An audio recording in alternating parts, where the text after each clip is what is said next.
should not fear the unknown. You should not fear things that leave you to fear the unknown. Because I cannot say you should not, because most likely you will. you it wouldn't be too wise to constantly fear the unknown, because the unknown is infinite. You do not want to fear infinitely. For example, I was thinking earlier about, do people really fear death? Like, why do people fear death, or what is death? And I came down to it that it seems like people don't really fear death. People fear what it means, or people fear the picture just painted of what death is. People fear the illusion of it. For example, you see someone can say they fear getting shot to death. They don't fear death. They fear the shot. They fear the pain that the body feels. They fear the pain that the body feels when it's going through this transition. Some people fear the transition. They don't fear the actual thing. They don't fear what is death. Death is the transition to a different world. So people really fear the pain. And if they're too in their alternate ego, then people fear the letting go of the body. They don't want to let go of the body. They don't want to separate from it. But little did they know that sleep was the cousin of death. And astral projection is the uncle of death. Or astral travel, or spirit travel, or whatever.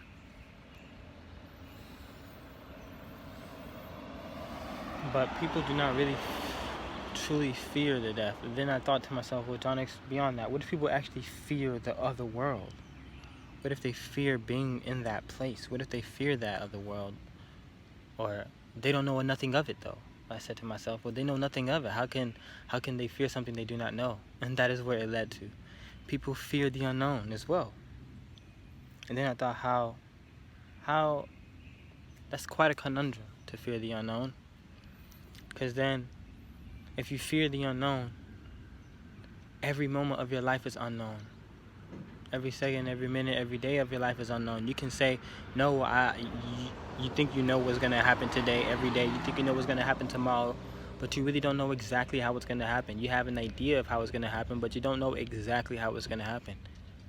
You can't even plan out the tomorrow, because you don't know. You don't. The unknown is always at play. You can only deceive yourself into thinking that you know exactly what's going to happen and you know when it's going to happen. Like, no, if you knew exactly how tomorrow was going to play out, then how about you write it out? Write out the exact words. Write out who's going to say what to you.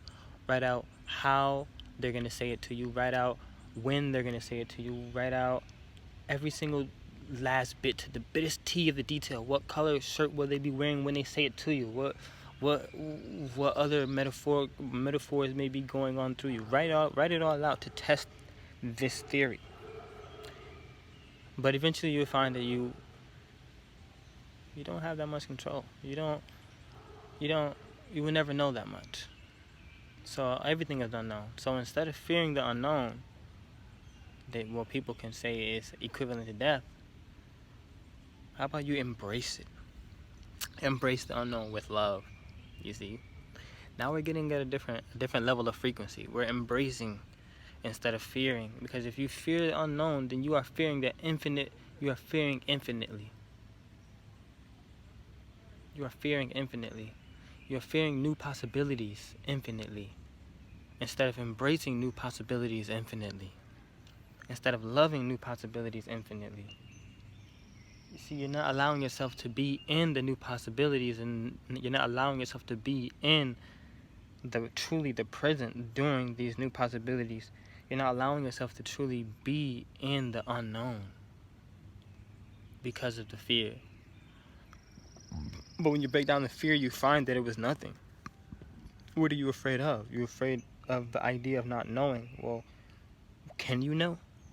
What are you afraid of? Your fear of feeling the pain, is there a way that you cannot feel the pain? Is like, like there's an answer to everything. So, yeah. I really can go on because I'm really on right now because I want to talk more about death. I want to talk more about how fear is, I'm realizing this false evidence appearing real. False evidence appearing real, exactly. Find the evidence that is supporting your fears. Find the evidence that is supporting your fears, and then make sure you know what is holding that evidence up into solidation.